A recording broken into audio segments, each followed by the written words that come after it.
পাকিস্তানকে ভারতের বিপক্ষে খেলাতে কঠোর অবস্থানে আইসিসি। বার্ষিক আয় স্থগিত সহ একাধিক নিষেধাজ্ঞার হুমকি। আজ বৈঠকের পর চূড়ান্ত সিদ্ধান্ত।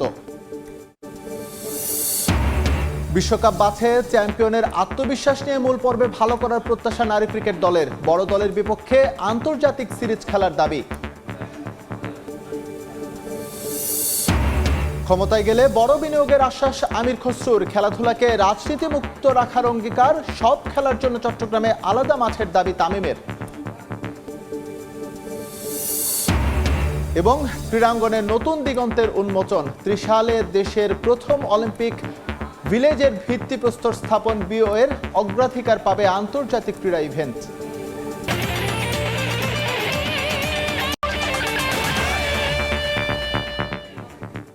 বিশ্বের নানা প্রান্তের খেলাধুলার খবর নিয়ে আমাদের নিয়মিত আয়োজন খেলার সময়। আর এই আয়োজনে আপনাদের সঙ্গে আছি আমি এস এম ইকবাল। টি-20 বিশ্বকাপে পাকিস্তানকে ভারতের বিপক্ষে খেলাতে উঠে পড়ে লেগেছে আইসিসি। পিসিবিকে বাধ্য করতে একাধিক নিষেধাজ্ঞার পথে হাঁটছে বিশ্ব ক্রিকেট, যার মধ্যে রয়েছে বিশ্বকাপ থেকে বাদ দেয়া, আইসিসির বার্ষিক রাজস্ব বাতিল, দ্বিপাক্ষিক সিরিজ সহ পিএসএল-এ বিদেশি ক্রিকেটার রেজিস্ট্রেশনের নিষেধাজ্ঞা। বিষয়গুলো নিয়ে আজ এক জরুরি বৈঠক করে সিদ্ধান্ত জানাবে আইসিসি।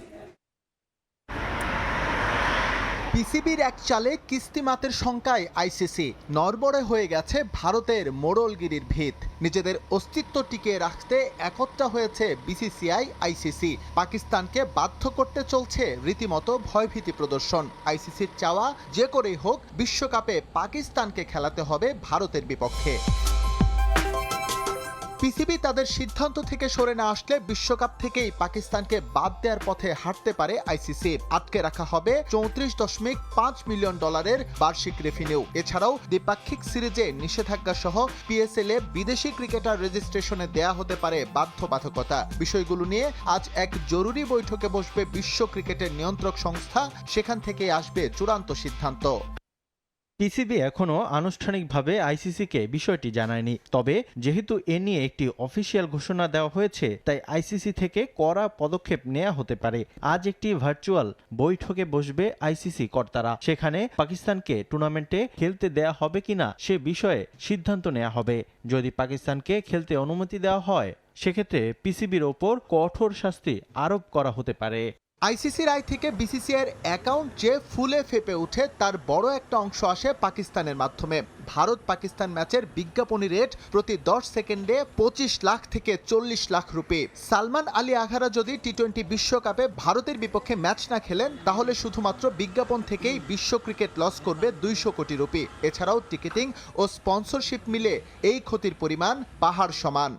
অবসরপ্রাপ্ত খেলোয়াড় বা ফ্রি এজেন্টদের বাদ দিলে বর্তমানে সক্রিয় বিদেশি আন্তর্জাতিক ক্রিকেটারদের পিএসএল-এ অংশগ্রহণে নিষেধাজ্ঞা আসতে পারে। পাকিস্তান তাদের সিদ্ধান্ত থেকে সরে না আসলে আইসিসির হোস্ট ব্রডকাস্ট জিও স্টার বিপুল পরিমাণ রাজস্ব হারাবে, যার পরিমাণ $1 মিলিয়ন পর্যন্ত হতে পারে। ক্ষতিপূরণ হিসেবে যা পিসিবিকে দিতে বাধ্য করা হবে। পাশাপাশি তাদের বার্ষিক রাজস্ব ছাড় করা হবে না। আইসিসিকে আনুষ্ঠানিকভাবে না জানালেও সরকারের সঙ্গে বৈঠক করে পিসিবি জানায় তারা বিশ্বকাপে অংশ নিলেও ম্যাচ খেলবে না ভারতের বিপক্ষে। আর শেষ পর্যন্ত এই সিদ্ধান্ত থেকে সরে না আসলে আইসিসি পাকিস্তানকে বিশ্বকাপ থেকে বাদ দিয়ে সেই জায়গায় খেলাতে পারে উগান্ডাকে। এস এম ইকবাল, সময় সংবাদ। এদিকে পাকিস্তানের ভারতের বিপক্ষে ম্যাচ বয়কটের সিদ্ধান্তে বিপাকে আইসিসি। আনুষ্ঠানিক বিবৃতি দিয়ে পিসিবিকে গ্রহণযোগ্য সমাধান খোঁজার আহ্বান জানিয়েছে ক্রিকেটের নিয়ন্ত্রক সংস্থা। আইসিসিকে বিপদে ফেলায় পাকিস্তানকে বহিষ্কার করা উচিত বলে মনে করেন ভারতের সাবেক ক্রিকেটার অতুল ওয়াসান। এদিকে পাকিস্তান অনেক ভেবেচিন্তে ম্যাচ বয়কটের সিদ্ধান্ত নিয়েছে, মন্তব্য সাবেক পাকিস্তানি ক্রিকেটার রশিদ লতিফের। দিন দিন রহস্যময় হচ্ছে আসন্ন টি-20 বিশ্বকাপ। বাংলাদেশের বিশ্বকাপ বয়কট, এরপর পাকিস্তানের হুঁশিয়ারি। সবশেষ ভারতের বিপক্ষে গ্রুপ পর্বের ম্যাচ বয়কট করে আইসিসিকে চাপে ফেলে দিয়েছে পিসিবি। সব মিলিয়ে টুর্নামেন্ট আয়োজন নিয়ে বেকায়দায় ক্রিকেটের নিয়ন্ত্রক সংস্থা। পাকিস্তানের ভারতের বিপক্ষে ম্যাচ বয়কটের ঘোষণার কয়েক ঘন্টার মধ্যেই এ নিয়ে প্রতিক্রিয়া জানিয়েছে আইসিসি। আনুষ্ঠানিক বিবৃতিতে পিসিবিকে পাকিস্তানি ক্রিকেটারদের উপর দীর্ঘমেয়াদী প্রভাবের কথাও স্মরণ করে দেয় তারা। আহ্বান জানিয়েছে গ্রহণযোগ্য সমাধান খুঁজে বের করারও। ভারতের বিপক্ষে ম্যাচ বয়কট করায় পাকিস্তানের উপর চটেছেন ভারতের সাবেক ক্রিকেটাররা। এমন সিদ্ধান্তে পাকিস্তান নিজেদের ক্ষতি করছে বলে মনে করেন ভারতের সাবেক ক্রিকেটার মদন লাল। এদিকে আইসিসিকে বিপদে ফেলায় পাকিস্তানকে বহিষ্কার করা উচিত বলে মনে করেন ভারতের আরেক সাবেক ক্রিকেটার অতুল ওয়াসান। তারা যে কোনো সিদ্ধান্ত নিতে পারে, তবে পিসিবি ও পাকিস্তান সরকারের এই সিদ্ধান্ত তাদের ক্রিকেটকেই ক্ষতিগ্রস্ত করবে। এ ধরনের সিদ্ধান্ত পিসিবি ও পাকিস্তানের ভাবমূর্তি নষ্ট করছে, কিন্তু তারা হয়তো এখনো সে বিষয়গুলো নিয়ে চিন্তাই করছে না। পাকিস্তান ভারতের বিরুদ্ধে প্রতিশোধ নেয়ার সম্ভাব্য উপায় খুঁজে বের করার চেষ্টা করছে, কিন্তু তারা বুঝতে পারছে না তারা সব ধ্বংসের পথে যাচ্ছে। পাকিস্তান সব ক্রিকেট খেলুড়ে দেশ ও আইসিসিকে সমস্যায় ফেলছে। এখন সময় এসেছে আইসিসির পাকিস্তানকে বহিষ্কার করার। এবছর নারী টি-20 বিশ্বকাপ ছাড়াও পরবর্তীতে ভারতে আয়োজন হবে চ্যাম্পিয়ন্স ট্রফি। তাই পাকিস্তান অনেক ভেবেচিন্তে ম্যাচ বয়কটের সিদ্ধান্ত নিয়েছে বলে মনে করেন সাবেক পাকিস্তানি ক্রিকেটার রশিদ লতিফ। ভারত কিংবা পাকিস্তানের যেখানেই খেলা হোক 70% মানুষ বিশ্বকাপ দেখেন শুধু ভারত পাকিস্তান ম্যাচের কারণে। এবছর মেয়েদের টি-20 বিশ্বকাপ আছে, 2028 সালে চ্যাম্পিয়ন্স ট্রফি আছে, যার আয়োজক পাকিস্তান। তাই বিষয়টা এখানেই শেষ হচ্ছে না। পাকিস্তান অনেক ভেবেচিন্তেই সিদ্ধান্ত নিয়েছে, তবে 24 ঘন্টার মধ্যে অনেক কিছুই ঘটতে পারে। যদি সমাধান না আসে তাহলে এটি বিশ্ব ক্রিকেটের জন্য বড় হুমকি হবে।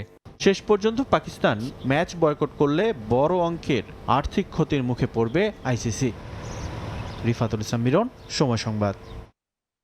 বিএনপি ক্ষমতায় আসলে ক্রীড়া খাতে বড় বিনিয়োগ করা হবে উল্লেখ করে আমির খসরু মাহমুদ চৌধুরী বলেন, আগামী দিনে স্পোর্টসকে রাজনীতি থেকে মুক্ত রাখা হবে। চট্টগ্রামে ক্রিকেট, ফুটবল সহ সব খেলার জন্য ডেডিকেটেড মাঠের প্রয়োজনও রয়েছে বলে জানান Tamim Iqbal. Future of sports in Chittagong শীর্ষক ডায়ালগে এসব কথা উঠে আসে। বিস্তারিত জানাচ্ছেন পার্থপ্রতিম বিশ্বাস।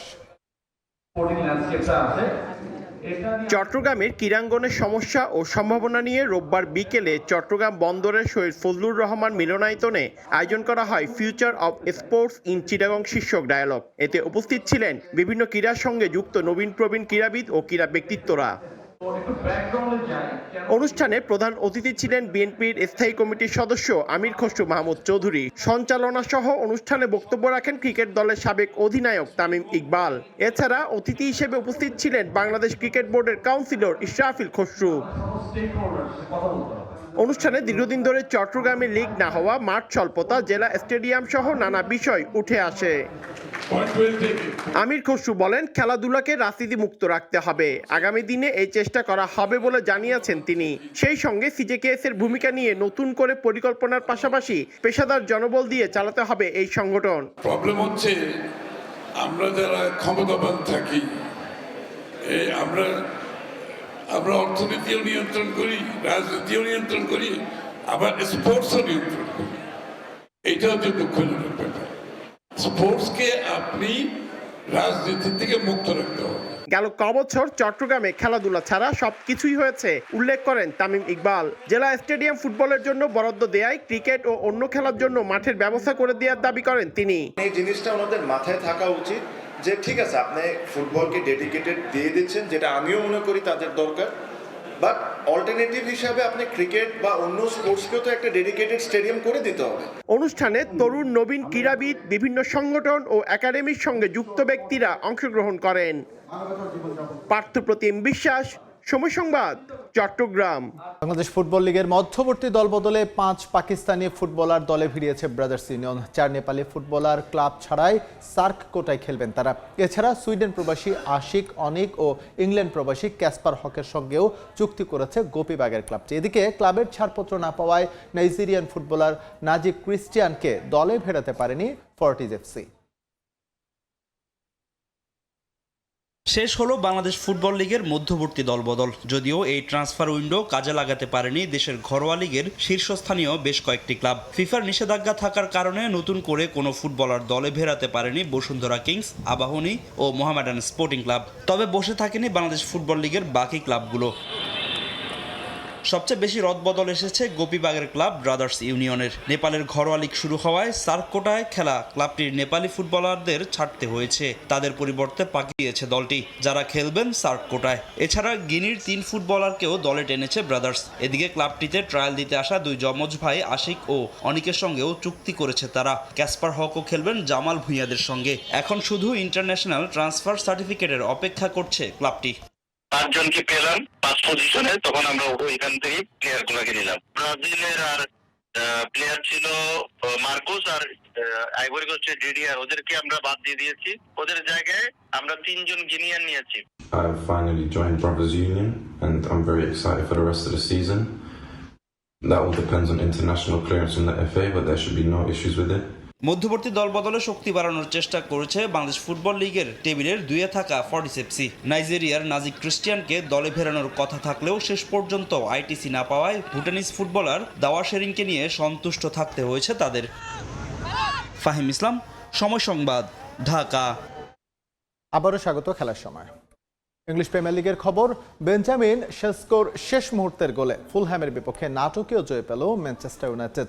ওল্ড ট্র্যাফোর্ডে কার্জেস্টারদের 3-2 ব্যবধানে হারিয়েছে রেড ডেভিলস। থিয়েটার অব ড্রিমে লিড পেতে বেশি সময় নেয়নি স্বাগতিকরা। 19 মিনিটে ক্যাসেমিরো এগিয়ে দেন দলকে। দ্বিতীয়ার্ধের শুরুতে ইউনাইটেডের হয়ে ব্যবধান দ্বিগুণ করেন আরেক ব্রাজিলিয়ান ম্যাথিউস কুইনা।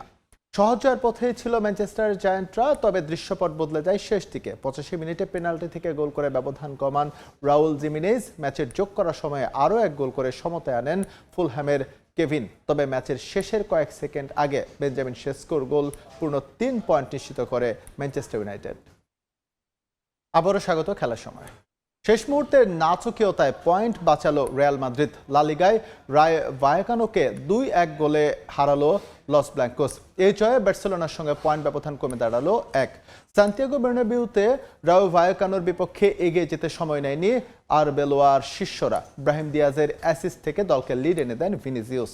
বিরতি থেকে ফিরে ভায়াকানোর আক্রমণে দিশেহারা হয়ে যায় রিয়াল রক্ষণ। 49 মিনিটে সমতায় ফেরে সফরকারীরা। ড্রর দিকে এগোচ্ছিল ম্যাচ, কিন্তু 80 মিনিটে সরাসরি লাল কার্ড দেখে 10 জনের দল হয়ে যায় ভায়াকানো। ইনজুরি টাইমে বাজিমাত করে রিয়াল মাদ্রিদ। যোগ করার সময় 8 মিনিটে পেনাল্টি থেকে স্কোর করেন এমবাপে। স্বস্তির জয় নিয়ে মাঠ ছাড়ে মাদ্রিদ। এই ছিল খেলার সময়। এরপর দুপুরের সময় সঙ্গে থাকবেন ইমদাদুল হক। ইকবাল, আপনাকে ধন্যবাদ। দুপুরের সময় নিয়ে আসছি কিছুক্ষণ পর, সঙ্গে থাকুন সময়।